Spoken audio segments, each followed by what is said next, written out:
Papa mummy के लिए best gift कारवा मिनी।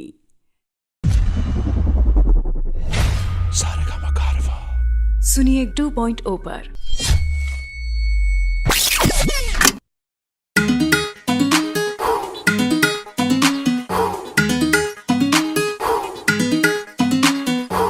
ताजा ताजा आयल तूर के हाथे अंगूर ना लागी लंगूर के लार बेकार टप के तोहार देखो तारा तो कहा घूर घूर के पानी चश्मा लगोले। अच्छा बानी चश्मा लगोले दूरबीन जइसन हारमोनिया बजावत तनी बीन जइसन हाके नाच रे पतर की नागिन जइसन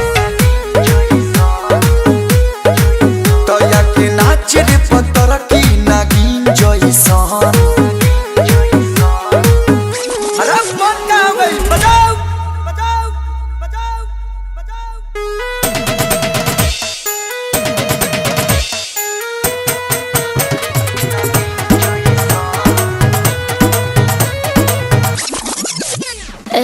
सजिला जब हम ऊपर नीचे सारा जमाना चले पीछे पीछे कहिला फिर से दूर शरीर से लगे लगा है बाहें घींचे घींचे।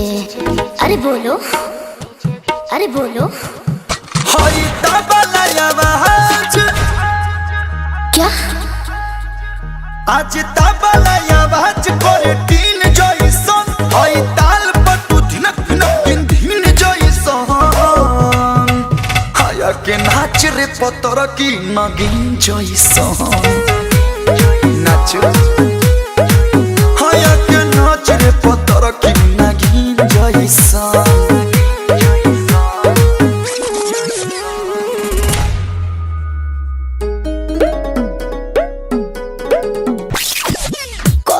कलू जवन कहतानी कोरा में लेके आंसू काटो जानी आजा तू खुल के मजाला पुल के पूरा बदन भइल पानी पानी।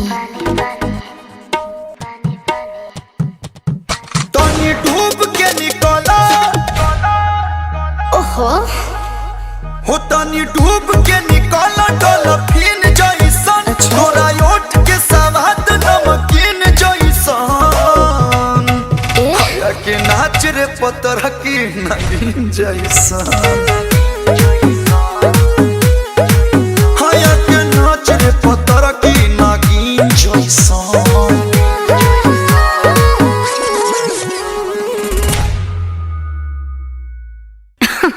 अरे पूरा इंडिया हिली बाबू।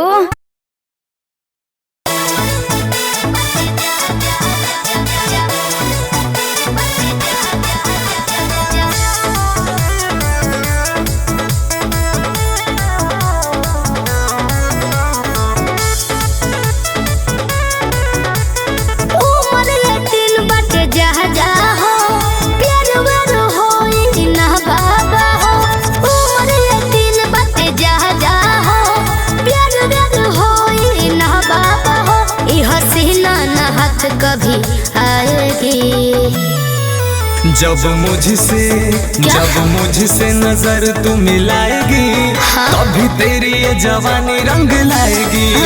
जब मुझसे नजर तू मिलाएगी तभी तेरी ये जवानी रंग लाएगी।